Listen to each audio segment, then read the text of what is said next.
de oración, de abrir tu palabra, de aprender más de ti. Pedimos que tú estés con nosotros, que te manifiestes con poder por medio de tu Santo Espíritu y por medio de tus santos ángeles. Que tu Espíritu Santo pueda abrir nuestra mente, nuestro entendimiento y que podamos, Señor, recibir el mensaje que tú has preparado en esta hora para cada uno de nosotros, a fin de que lo podamos retener, lo podamos practicar en nuestras vidas y en la manera de lo posible compartirlo con aquellos que aún no han tomado la decisión de seguir a Cristo. Bendícenos, Señor, así como estamos, a cada una de las personas que están aquí presentes, a las que vienen en camino y también a las personas que nos están siguiendo a través de las redes sociales. Todo esto te lo pedimos, te lo agradecemos en el nombre de Cristo Jesús. Amén. Pueden sentarse, hermanos. A ver si el hermano Saúl nos pone el cuadro número 2 que vimos el sábado pasado, ya terminando la presentación del tema, para entrar en contexto. El cuadro número 2 habla de el cuadro paralelo entre Daniel 3 y Apocalipsis 13 del versículo 14 y 15. Ese mismo cuadro. Bueno, ustedes ven allí, viene siendo un repaso. Vimos que el libro de Daniel nos presenta un preámbulo, un adelanto de lo que va a venir en el futuro. Si bien esto ya pasó en el pasado, fíjese que estamos hablando de casi 600 años antes de Cristo, pero en el futuro se iba a presentar algo similar y eso está descrito en el capítulo 13 de Apocalipsis, específicamente los versículos 14 y 15, donde hay una primera bestia, luego aparece una segunda bestia y la segunda bestia obliga a los habitantes de la tierra a hacer una imagen de la primera bestia y también adorarla. Y entonces aquí encontramos un paralelismo bien perfecto entre la imagen de Daniel y de Apocalipsis 13. La estatua de oro levantada por Nabucodonosor, dice allí, pero la imagen de la bestia es la imagen de la primera bestia levantada por el poder terrenal de la segunda bestia. Y habíamos dicho y aclarado que bestia no es un monstruo, sino que es un sistema de gobierno, un sistema político, un poder político, una nación. El mandato para Daniel 3 era que todos los pueblos, naciones y lenguas debían postrarse ante la imagen, ante la estatua. Y en el caso de Apocalipsis 13, todos los habitantes de la tierra deben adorar a la bestia y a su imagen. Ven que hay una coincidencia tremenda. El medio de imposición, ¿cuál era? En el Daniel 3 había un decreto respaldado por el poder político imperante, en ese caso por el rey de Babilonia. En el caso de futuro, en Apocalipsis 13, es un decreto mundial respaldado por el poder político religioso imperante que va a haber en aquel entonces. Hay una amenaza en ambos casos. La amenaza es que el que no adore a la imagen en Daniel 3 sería lanzado en el horno de fuego, que dice en Daniel que se iba a calentar 7 veces. Lo vamos a ver ahora en los versículos siguientes. En Apocalipsis 13, el que no adore a la bestia y a su imagen será sentenciado a muerte. Así que es básicamente la misma cosa. Propósito. ¿Cuál era el propósito de Nabucodonosor? Bueno, unificar el imperio bajo una adoración común y exaltar el poder humano. ¿Cuál es el propósito en Apocalipsis 13? Unificar al mundo bajo un poder político y religioso contrario a Dios, obviamente, porque eso es invención humana. La respuesta fiel. En Daniel encontramos que los 3 amigos de Daniel fueron los únicos 3 hombres que se opusieron al mandato del rey. Ellos se mantuvieron firmes siguiendo al Dios verdadero, a pesar de que estaban amenazados de muerte. ¿Qué va a pasar en el tiempo del fin?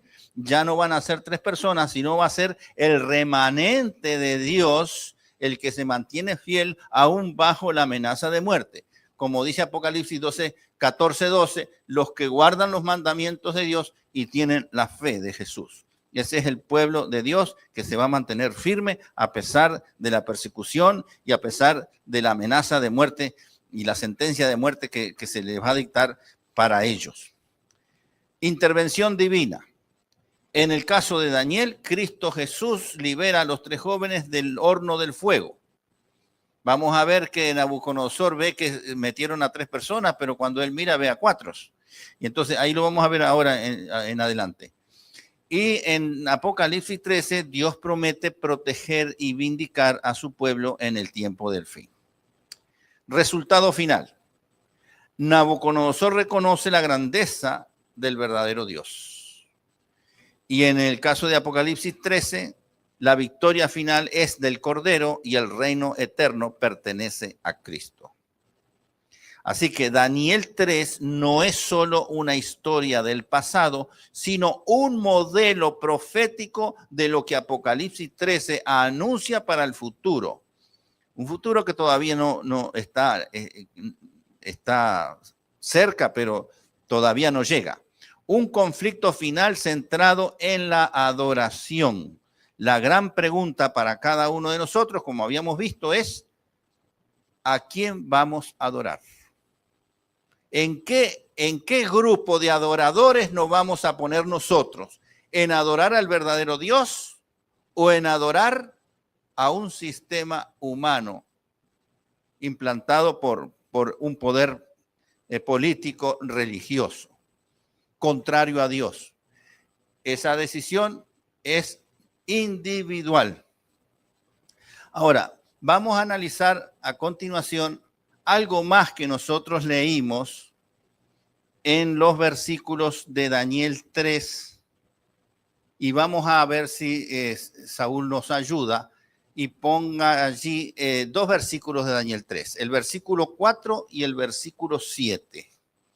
Alguien que lo lea, por favor, levante la mano y que lea el versículo de Daniel 3, versículo 4 y luego el versículo 7. Son 2 versículos, nada más. Porque ahí vamos a analizar otro punto. No tiene sonido, si le puedes poner ahora sí. Y el pregonero anunciaba en alta voz: mándese a vosotros, oh pueblos, naciones y lenguas, por lo cual al oír todos los pueblos el son de la bocina, de la flauta, del tamboril, del arpa, del salterio, de la zampoña y todo instrumento de música, todos los pueblos, naciones y lenguas se postraron y adoraron la estatua de oro que el rey Nabucodonosor había levantado. Bueno, ustedes están viendo que allí la música juega un papel muy importante. Porque al momento de adorar a la imagen, la adoración va acompañada de música. Y ahí están todos los instrumentos musicales que se mencionan. La bocina, la flauta, el tamboril, el arpa, el salterio, la zampoña y todo instrumento de música. Y todos los pueblos, naciones y lenguas se postraron y adoraron a la estatua de oro del rey Nabucodonosor. Aquí vemos entonces que la música juega un papel importante en la adoración. Y nosotros lo sabemos muy bien, porque cuando nosotros venimos a la iglesia, también nosotros cantamos alabanzas para glorificar el nombre de Dios. Así que la música es muy importante en la adoración. Es parte del incienso ese que se levanta y que asciende con olor grato al Señor. No solamente son oraciones de los santos, son también las alabanzas de los santos. Así que la música es muy importante. La pregunta es, ¿esta música es sacra? La música que se tocaba allí para adorar la estatua de Daniel, ¿sería música sacra esa? ¿Qué tipo de música sería? A ver. Escucho comentarios. A ver, vamos por parte, pero usando el micrófono, por favor. Sí. Música pagana. Música pagana, ok. A ver qué... Sí, con claridad, con sonido, o bueno, con concepto pagano, pero religiosa a la vez. Sí. Porque se hablaba de adoración. De adoración, pero es una adoración idolátrica. Por lo tanto, no es sacra para alabar y glorificar el nombre de Dios. Era música para la idolatría. Así que cualquier tipo de música podía servir. Pero no es música sacra, es música pagana, idolátrica. Y obviamente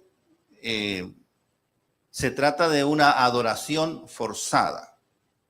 Otro punto que hay que tener en cuenta es que en general los instrumentos no son el problema, aunque Ellen Goldwyn dice que el tambor no se debe usar en la música sacra. El tambor no se debe usar. El tamboril es otra cosa, pero el tambor grande, ese tamborcito que se toca así redondito y que se toca con la mano, ese sí se puede usar. Pero el tambor, esos otros tambores grandes que se tocan con palos y con... esos no. Ellen Goldwyn dice que ese tipo de instrumento no es instrumento válido para hacer música sagrada. Pero lo que se refiere, por ejemplo, al arpa, a la flauta, al salterio, esos son instrumentos que sí se usan. Pero el problema aquí no es el instrumento, sino para qué se usa el instrumento.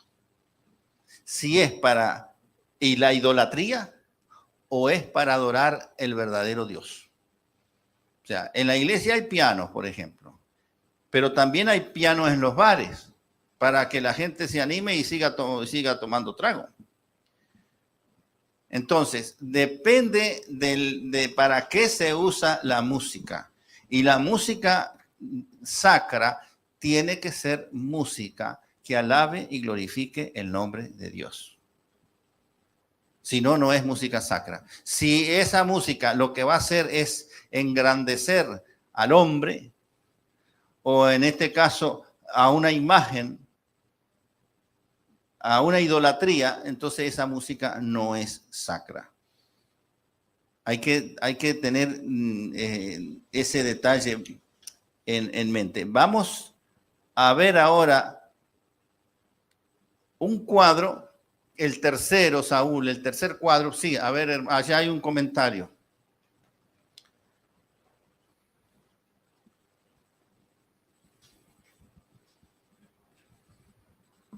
Sí, algo muy cortito. Sí. O sea, aún esos instrumentos que mencionó, tiene mucho que ver también la forma de tocarse. Exacto.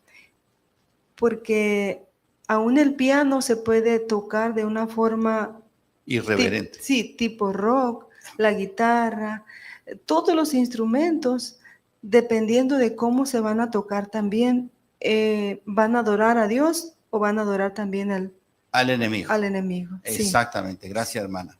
Sí, eso es muy importante. Y la hermana me hizo acordar otro detalle, el ritmo. El ritmo, porque ahí está el ritmo. Si es un ritmo bailable, hermanos. Sí, y yo he escuchado eso en algunas iglesias. ponen un himno especial, alguien viene que va a cantar un himno especial, y la música de fondo que acompaña a ese himno, que tiene sí letra cristiana, pero tiene música bailable, parece la misma música que uno escucha en una discoteca. Yo una vez escuché un bolero, y un bolero, ¿dónde se escuchan los boleros? ¿O dónde se escuchaban los boleros? En bailes, ¿verdad? En cosas así. Bueno, este bolero cantaba el Salmo 23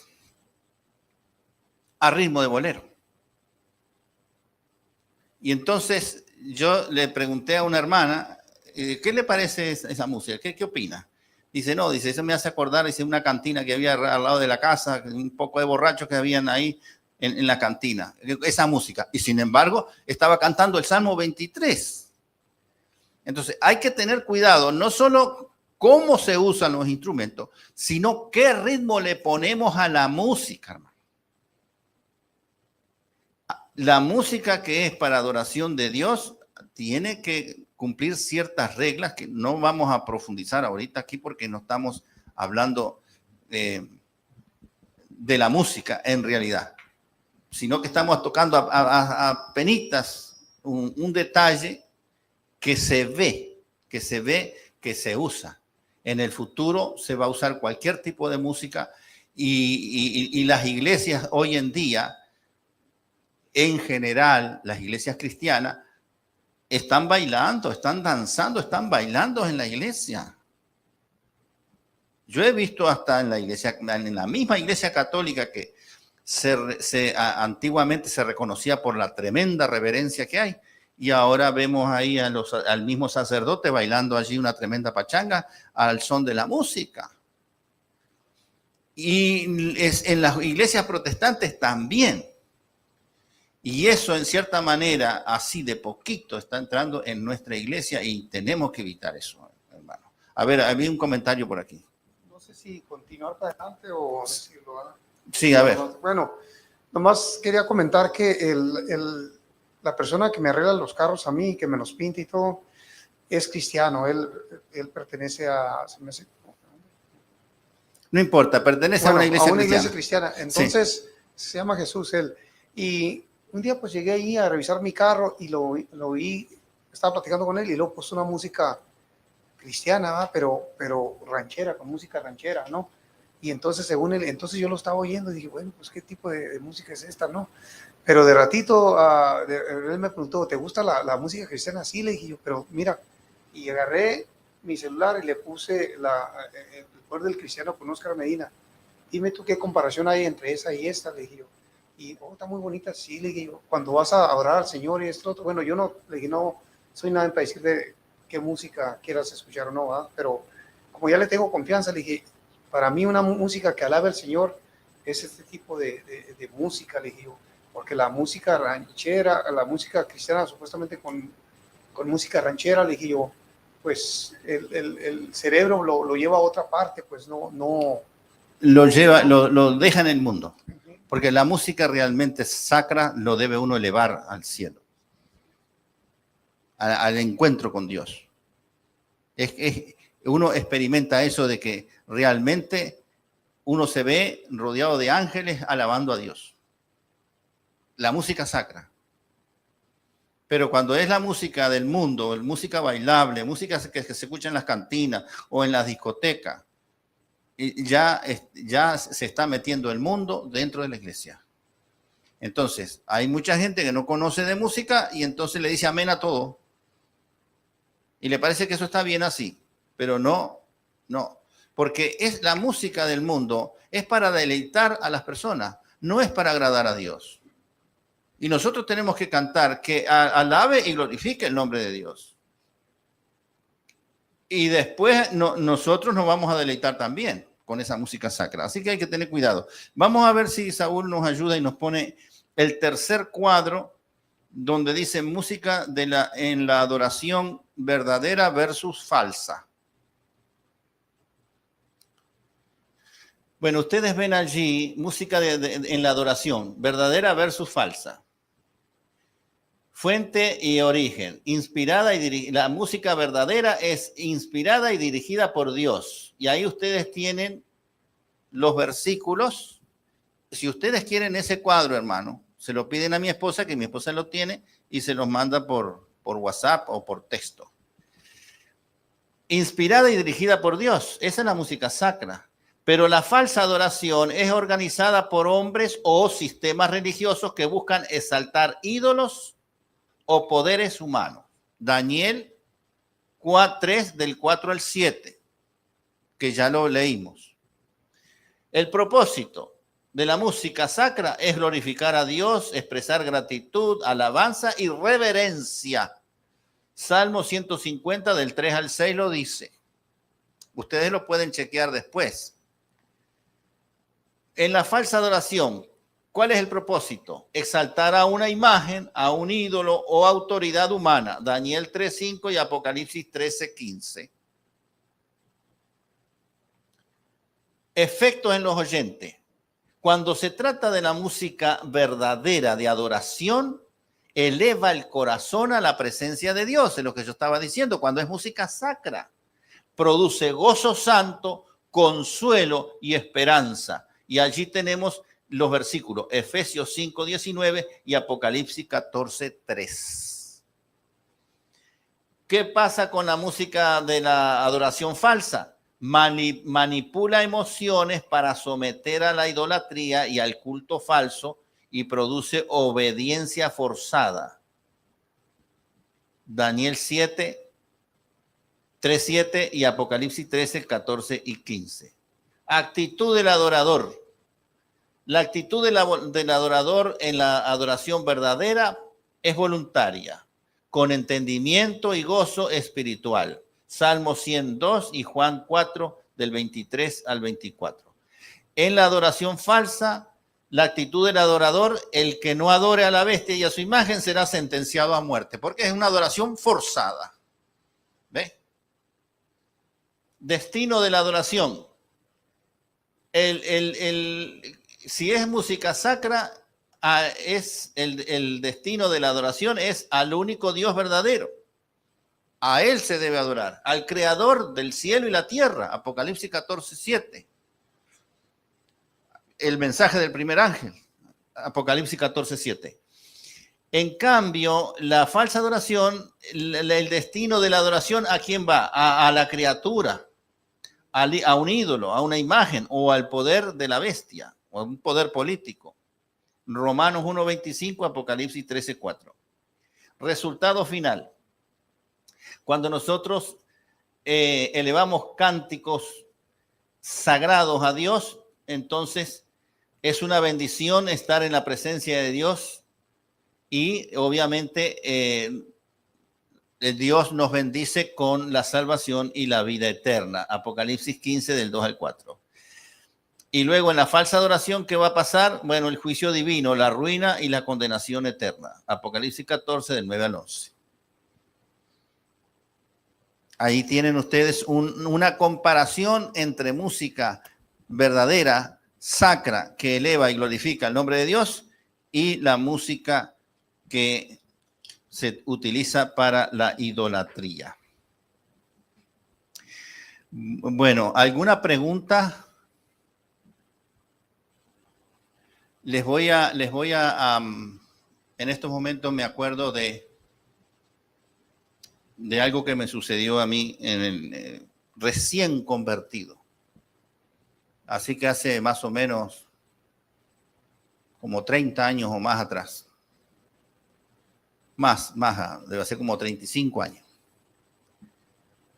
Yo tenía un vecino que, por cierto, tenía el mismo apellido mío, Rodríguez.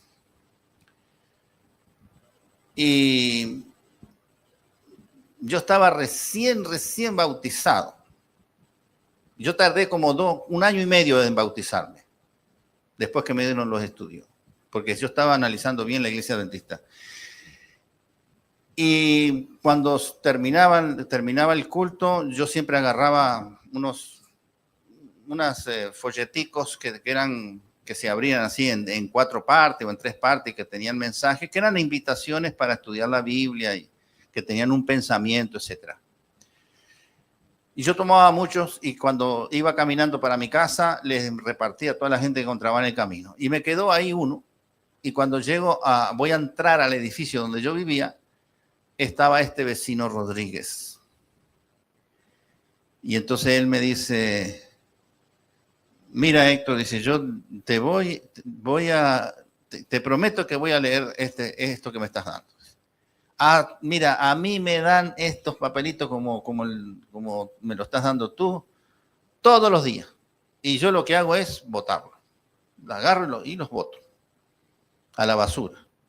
Pero como me lo estás dando tú, yo te prometo que lo voy a leer. Y él me cuenta. Dice, no, yo voy a la montaña de Sorte. La montaña de Sorte, ustedes no saben lo que se trata, pero es una montaña, hermanos, en Venezuela, donde se adora al demonio.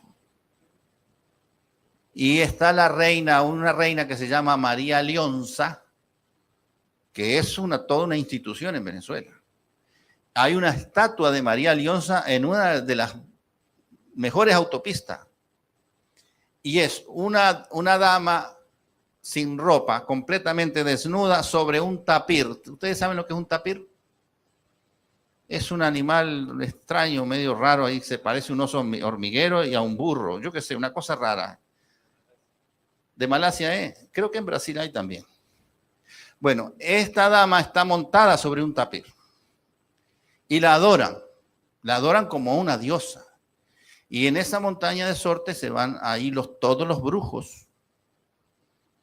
Y entonces este vecino me decía, bueno, ¿por qué no vienes conmigo? Dice, y a la montaña de Sorte. Yo voy ahí. Y fíjese, me contó unos detalles que no sabía. Las empresas serias de Venezuela le daban el diezmo. Y entonces él me mencionaba, por ejemplo, la cerveza Polar les llevaba cajas de cerveza. Las que fabricaban el ron les llevaban botellas de ron, cajas de ron para... Y dice que los brujos hacían fuego y se ponían a danzar al son del tambor. Dice que se agarraban los vidrios, se cortaban acá y después hacían un conjuro y aparecía el brazo limpiecito. Y dice, yo la otra vez llevé a un amigo, dice que no creía. Me dijo, no creía. Y resulta que se sentó ahí, había como una grada, donde estaban mirando a los brujos, tocando el tambor ahí alrededor de una fogata, y comenzaron ellos con los tambores a tocar la música. Ves que el enemigo utiliza música, y de pronto este amigo estaba danzando junto con los brujos alrededor del fuego. El que no creía, dice, terminó creyendo. ¿Quién actuó ahí, hermano? ¿Qué espíritu actuó ahí? Exacto. Y mucha gente bautizándose. Imagínense, tirado en el piso y los brujos bautizando a la persona. O sea, me contó una serie de cosas que para mí nunca había escuchado yo una cosa así. Pero lo que me llamó la atención es que la música interviene también allí. ¿Y qué hace esa música? Una música monótona. Lo que hace es embotar la mente. Uno queda como cautivo y entonces, claro, entra el espíritu maligno y lo lleva para donde quiere. Por eso nosotros tenemos que tener cuidado que la música que vamos a entonar en la iglesia sea música sacra, que lo eleve a uno al trono de la gracia, que uno se encuentre como rodeado de ángeles cantándole al Dios Todopoderoso, al Creador. Eso es lo que tenemos que lograr en la música que se presenta en la iglesia. Vamos a avanzar con el libro de Daniel, hermano, porque el tiempo se va pasando. Vamos a leer Daniel 3, del 8 al 12, 5 versículos. ¿Quién lo lee, por favor?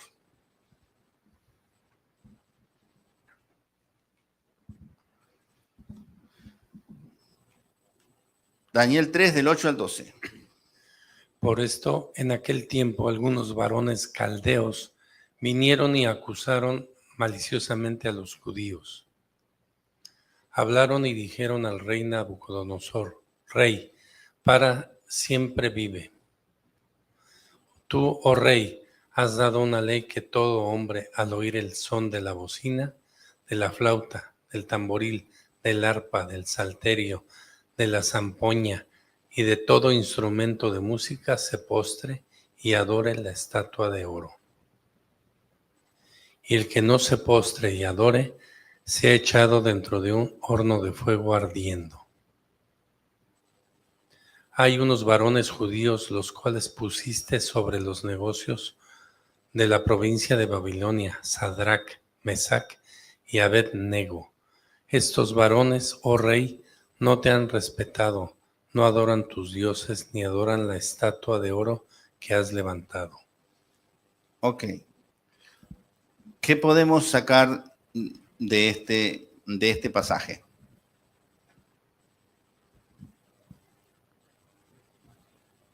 A ver. Bueno, lo que puedo decir es la fidelidad de estos tres jóvenes, ¿verdad? Que aunque se miraron ellos casi al borde de la muerte, ellos prefirieron seguir confiando en el Señor, pasara lo que pasara, ¿verdad? Y a la vez también podemos destacar de ellos que no solamente eso, sino que ellos elevaron el nombre del Señor en alto y lo pusieron ante el rey y toda su gente ahí. No tuvieron miedo de decir a quién servían ellos, a quién adoraban ellos. Así ¿verdad? es. Los caldeos, como más o menos haciendo un resumen, los caldeos se acercan al rey con el espíritu de acusación, de irse contra los tres hebreos fieles, como mencionó el hermano aquí. A ver, hermano, usted tenía que otro comentario. Sí, aquí en este pasaje podemos encontrar un ejemplo muy grande para nosotros hoy en día, porque tristemente a veces cuando somos los únicos cristianos que estamos en un grupo o estamos con ciertas personas. En un ambiente de trabajo en un ambiente o de estudio. de trabajo, mucha gente ni quiere mencionar que es cristiano o no que lo tenga que mencionar, pero como que no quieren que la gente se dé cuenta. Al contrario de querer dar testimonio, es como que sienten como temor o vergüenza. Estos jóvenes, recordemos que habían sido llevados cautivos. Sí. No estaban en plena libertad. En plena libertad. Y aparte no estaban en su propio territorio, ¿verdad? Donde Sí. estaban las personas que creían lo mismo que ellos. Ellos habían sido no había traídos libertad de expresión. a la fuerza. Exacto. Y sin embargo, no se dejaron presionar como el peer pressure, como la presión de grupo. Exacto. Ellos, a pesar de ser jóvenes, a pesar de no estar con su familia alrededor, sus padres, sus maestros, habían decidido de mantenerse fieles a Dios. Y lo vimos anteriormente por la comida, pero vemos que ellos tenían la determinación de serle fieles a Dios hasta la muerte. Y eso hablaba de su carácter, porque sí. el carácter es lo que tenemos cuando nadie nos ve. Ese es nuestro verdadero carácter.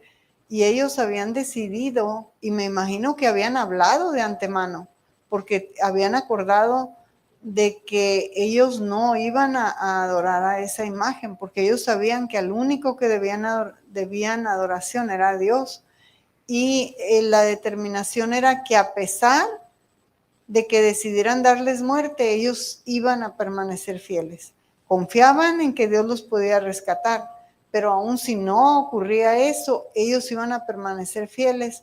Y estaba pensando qué testimonio tan grande nos han dejado, porque nosotros a veces nos achicamos por cualquier cosa. Así es. Tenemos, ¿verdad?, dudas o temor. Y esto nos dice que el tiempo que estamos viviendo es muy similar, porque ahora la presión no viene todavía de que adoremos a la bestia, ¿verdad?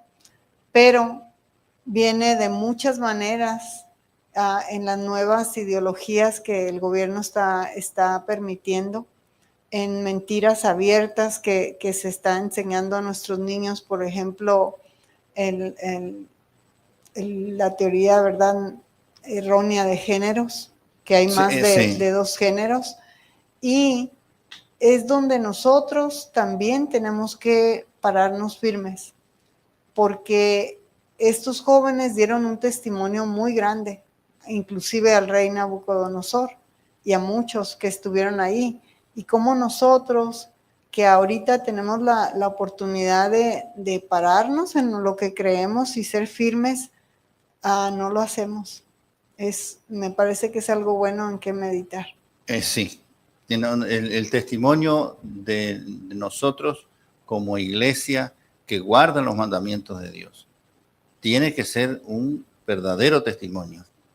Bien, que se distinga bien, que estemos bien separados. Ellen Gold White dice en sus escritos que a veces la iglesia se acerca tanto al mundo que no se distingue la línea de separación entre el mundo y la iglesia. Y tiene que ser justamente lo contrario, que se note la diferencia.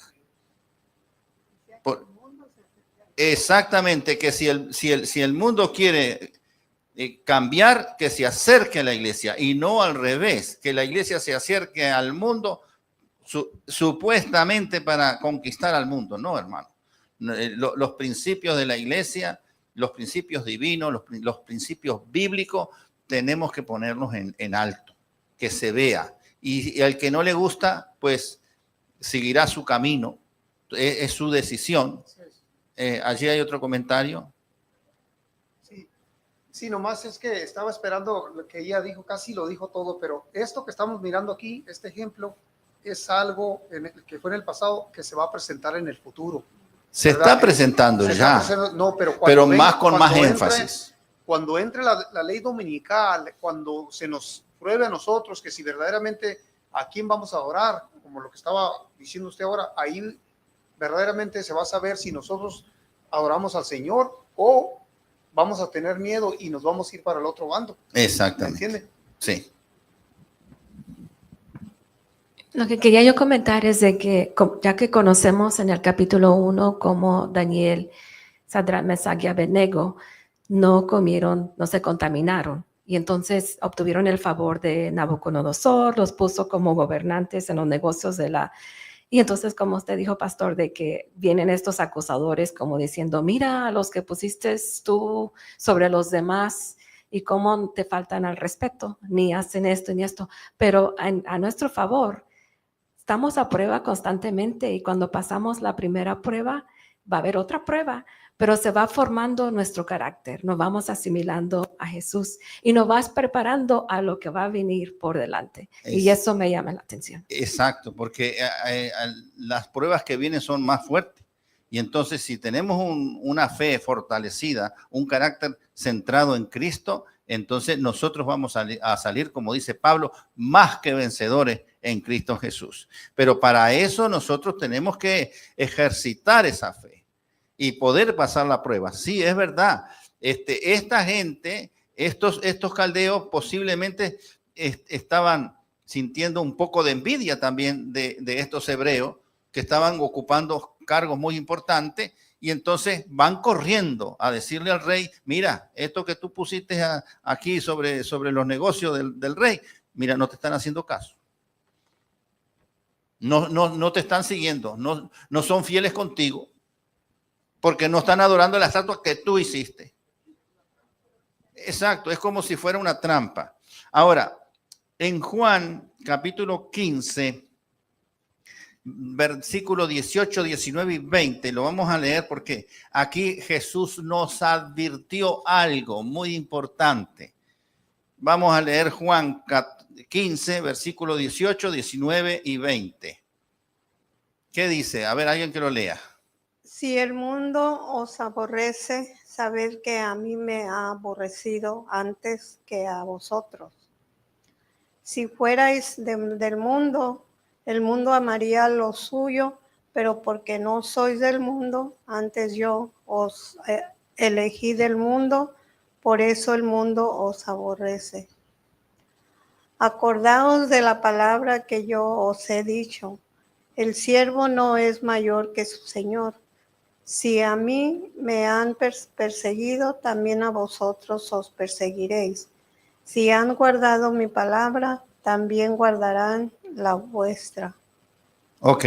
Lo que está diciendo en resumen aquí es que Cristo fue aborrecido por el mundo. Si nosotros somos seguidores de Cristo, obviamente el mundo nos va a aborrecer a nosotros también, nos va a perseguir.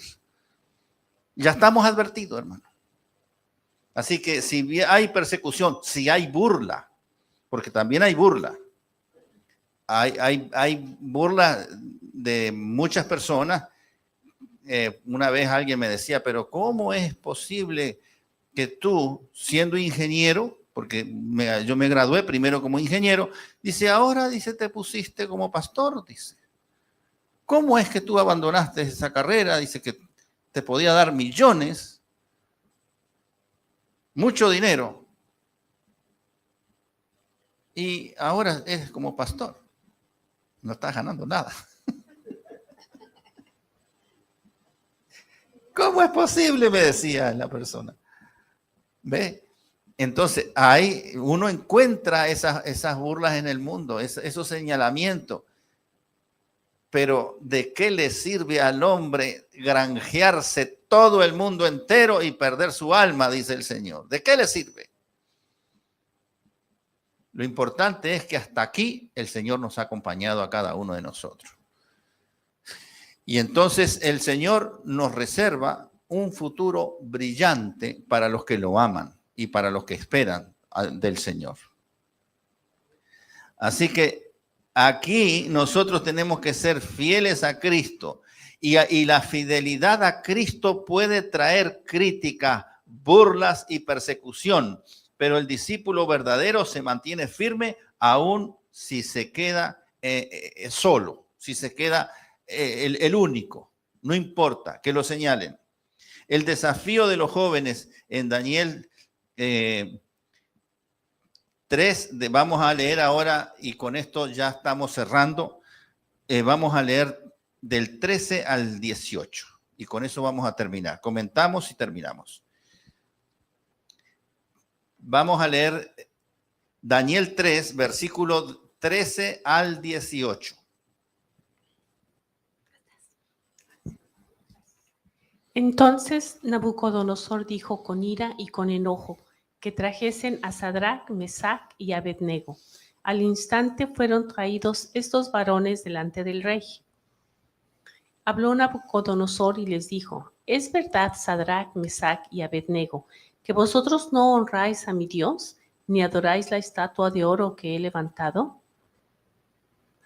Ahora pues, ¿estáis dispuestos para que al oír el son de la bocina, de la flauta, del tamboril, del arpa, del salterio, de la zampoña y de todo instrumento de música, os postréis y adoréis la estatua que he hecho?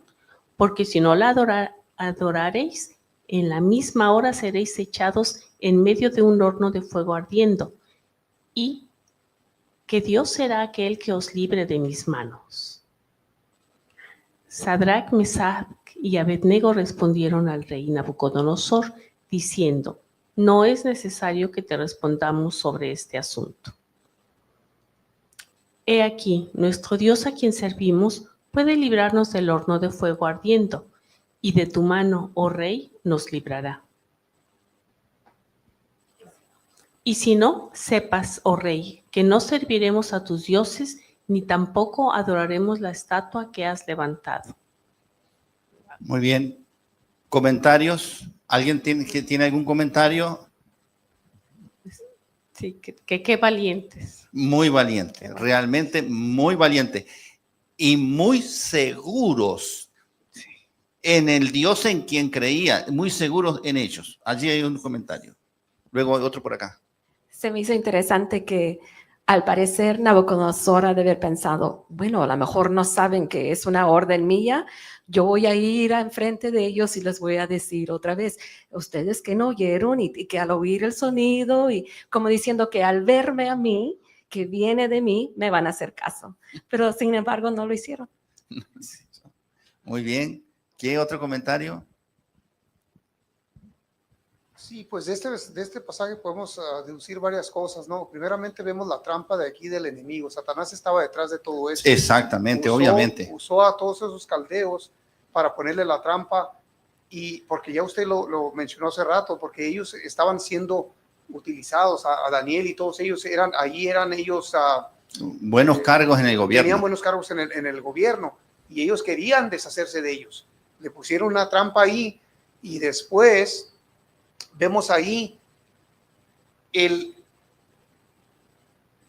la conexión o que ellos tenían con Dios, la seguridad que ellos tenían de su Dios, que aunque si no los salvara, ellos de todos modos no iban a blasfemar el nombre del Señor. Estaban perfectamente ellos reconociendo a su Dios, ¿verdad? Y lo estaban poniendo en evidencia ante todos esos que estaban ahí, esos caldeos. Y también vemos aquí también que Nabucodonosor, pues podemos ver que ya anticipadamente él ya había tenido, en el sueño que tuvo, ya había tenido visiones del poder de Dios, ¿verdad? Porque por medio de Daniel, Dios ¿cómo se dice? Le interpretó su sueño. Y todavía él estaba, pues ahí en el proceso de que creía o no creía, o medio creía, y esto aquí lo fulminó completamente. Podemos ver ahí que él, en vez de mirar, pues echaron a los 3, ¿verdad? Pero él miraba 4. Claro, eso lo vemos después en el pasaje No siguiente. Eso, el pasaje siguiente, bueno, Sí. pero pues ya se lo estoy adelantando. Lo importante acá es que el rey los amenaza con el horno del fuego si no lo adoran. Y ellos responden con fe, con valentía, con una fe sólida. A ver, ¿qué más dice, hermana? Sí, mire, algo que me gusta mucho es que cuando Nabucodonosor se molesta tanto y les dice que van a ser echados en el horno de fuego, y aquí en el versículo 15, la última parte del versículo 15 dice: ¿y qué Dios os librará de mi mano? Vemos nuevamente la arrogancia, el egoísmo de Nabucodonosor. Exacto. Vemos su humanidad hablando, porque estaba súper molesto y se le olvidaba que poco tiempo atrás el único Dios verdadero había revelado su sueño. Exacto. Él había dicho que verdaderamente era el Dios. Y aquí, con ese deseo que él tenía de perpetuar su reino, de ser el más grande rey, ahora, sin darse cuenta, lo estamos demostrando está retando a nuestro Dios, porque está diciendo: ¿y qué Dios? O sea, todavía pone en duda de que nuestro Dios es poderoso. Ahora, yo les pregunto a ustedes, ¿habría algún tipo de arrogancia en cuanto a lo que dicen los jóvenes? No. Yo no voy a hablar de este asunto con usted, rey. El Dios que nosotros adoramos nos puede salvar. ¿Sería arrogancia eso de parte de los jóvenes? No. ¿Qué sería? Ellos creían verdaderamente en Dios, y ellos tenían la total seguridad de su poder. Ellos no tenían ninguna duda, no estaban siendo arrogantes, estaban siendo honestos. Ellos estaban hablando con honestidad. Su fe estaba hablando, ¿verdad? Su fe estaba hablando fuerte. Eso es estar seguro en quien uno cree. Y uno cree en el poder de Dios sin duda, ¿verdad? Que Dios es todopoderoso. Pero, por ejemplo, cuando nosotros estamos orando por un enfermo, y a mí me ha tocado muchas ocasiones ver que cuando nosotros oramos, Dios responde de la manera que esperamos, que estamos pidiendo, y el enfermo es sanado. Pero también he podido ver que a pesar de orar con mucha fe por otras personas, no son sanadas y bajan al descanso, pero el Señor nos sigue escuchando y Él determina lo que es mejor para la persona. Entonces nosotros aprendemos a pedir que se haga la voluntad de Dios, porque tiene el poder para sanar, sí. Ahora, ¿tiene un plan diferente? No lo sabemos. Entonces confiamos, ¿verdad? Que Él haga su voluntad. es más o menos lo que ellos están diciendo. Ellos saben que Dios tiene poder para rescatarlos, pero aún si el Señor decidiera no hacerlo, ellos no iban a adorar a la imagen. O sea, ellos iban a seguir confiando porque sabían que la voluntad de Dios es perfecta. Entonces no están siendo arrogantes, al contrario que Nabucodonosor. Sí, hermana. Sí. Es que el rey, así como está actuando, se cree un dios y se cree que por los consejeros que tiene, ellos fueron los que lo hicieron al rey que pensara de esa manera, porque él le agarró cariño, respeto a Daniel y a sus amigos. Entonces ahí está la maldad de los envidiosos, los celosos y todo lo que no es bueno ni agradable. Entonces, pienso que Nabucodonosor se sentía un dios. Así es. Así que aquí nosotros vemos en Sadrach, Mesach y Abednego que muestran una fe extraordinaria, poderosa. Confían ciegamente en Dios, que Dios los puede librar. Declaran que aún si no lo hiciere, Dios, ellos iban a seguir confiando en Dios. Rápidamente nomás quiero decir algo. ¿Pasará esto en los trabajos o en oficinas o algo? Que a veces nosotros también celamos a un compañero o una compañera porque le dieron una posición buena y estamos buscando la manera cómo hacerlo para que lo destituyan y nosotros ocupar el lugar. Sí, eso pasa, suele pasar. Pastor, yo quería comentar que aparte de lo que vimos de la altivez del rey Nabucodonosor, mala memoria, sí, corta memoria, y que es lo mismo que le pasó a los hebreos, a los judíos, cuando Moisés los sacó de Egipto, y lo que nos pasa a nosotros. Tenemos un problema y pedimos y rogamos y estamos angustiados y todo, y luego pasa y ya como que estamos muy contentitos y nos relajamos un poquito, ¿no? Ellen Goldwyn dice en sus escritos que cuando nosotros nos olvidamos del pasado, estamos obligados a repetirlo. Y aquí Nabucodonosor se olvidó de lo que él reconoció. Y entonces ahora tiene que venir otra humillación para que vuelva a reconocer que hay un Dios verdadero en los cielos que está por sobre todos los reyes, todos los imperios.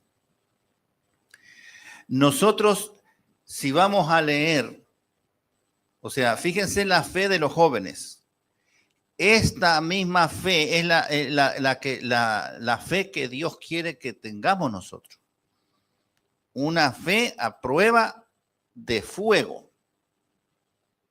Que siempre, si decimos que somos cristianos y creemos en el Señor, que nos mantengamos firmes a pesar de lo que pueda sucedernos.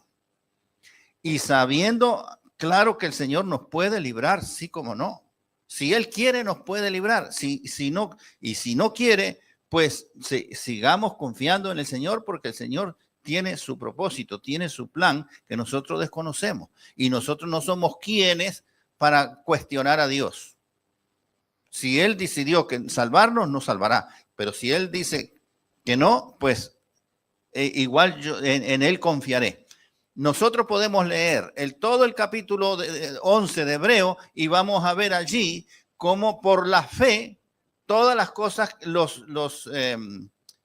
los patriarcas que pudieron hacer. Por ejemplo, el versículo 34 dice, por la fe apagaron fuegos impetuosos. Dice, por la fe Moisés cruzó el Mar Rojo. Por la fe y así ustedes pueden leer todo el capítulo de Hebreo 11, que por una fe genuina, todo lo que Dios hizo en las personas. Así que nosotros debemos tener una fe genuina en el Señor, confiar en el Señor, en su absoluta, santa y divina voluntad de Dios. Debemos aprender a decir hágase tu voluntad, Señor, no la nuestra. Nosotros le vamos a pedir al Señor, pero la voluntad tiene que ser la del Señor, no la nuestra. Porque el Señor sabe mejor que nosotros qué es lo mejor para nosotros. ¿Algún comentario más, hermano? ¿Alguna pregunta? Porque ya terminamos. A ver, el pastor aquí quiere decir un... Bueno, sí, este asunto de la estatua que se levantó es asunto de adoración, ¿verdad? Adorar ídolos. La adoración sabemos que Dios la manifiesta de una manera libre, donde todos a conciencia le rinden tributo y adoración al Dios del cielo. Lo que vemos aquí en el caso de los amigos de Daniel es que ellos fueron obligados, so pena de muerte. ¿Adoras la estatua? Vives. ¿No la adoras? Vas a morir. Entonces, ese tipo de adoración no es de Dios. Ahora, detrás de este escenario, quien verdaderamente está deseando ser adorado es Satanás. Exactamente. Es el dragón. Ese problema comenzó desde el cielo y ha continuado aquí en la tierra. Ahora, esta es la Babilonia literal. Ahora vamos a la Babilonia mística y vemos cómo a través de 1260 años impuso una adoración a toda la gente. Por eso vemos ahí en Apocalipsis que los reyes, los magnates, los poderosos debían de arrodillarse ante el Papa, quisieran o no quisieran. Y la historia así lo confirma. Todos los monarcas que fueron al Vaticano se arrodillaban ante el Papa. Y el Papa, si quería atenderlos, los atendía. Y si no, los dejaba ahí en la intemperie a que hicieran penitencia. Entonces, es una adoración que viola completamente la conciencia. No se respeta. Pero eso no viene de Dios. Dios le dijo a la mujer samaritana, dice, todos deben adorar en espíritu y en verdad. Pero un tipo de adoración como la estaba imponiendo el rey Nabucodonosor, esa no es una adoración en espíritu y en verdad. Es una adoración que viene del diablo, es una obligación forzada, impuesta. Y el apóstol Pedro dice que nosotros debemos de adorar a Dios en un culto racional, donde el Señor, ¿verdad?, respeta nuestra razón, no nos impone, no nos obliga. Y ahora nosotros en nuestra vida como iglesia, ¿a quién estamos adorando, no? ¿Estamos adorando verdaderamente a nuestro Dios o estamos adorando a Satanás? Porque hoy adoramos no esa imagen que Nabucodonosor levantó, pero adoramos otros ídolos. Nos adoramos a veces a nosotros mismos. Adoramos nuestra familia, nuestro trabajo, el dinero, los bienes materiales. Entonces, ¿a quién estamos adorando? El buen testimonio de Sadrach, Mesach y Abednego es que ellos se pusieron de parte de Dios, pasara lo que pasara, porque ellos sabían a quién adorar. Si nos libra el Señor, está bien. Si no nos libra y morimos, de igual manera, no nos vamos a arrodillar ante un ídolo. Nosotros sabemos a quién debemos adorar. Ahora la pregunta, ¿usted y yo sabemos a quién adorar? Porque las pruebas las estamos viviendo todos los días. Y a veces no adoramos a Dios por adorar otro ídolo, cualquiera sea ese ídolo.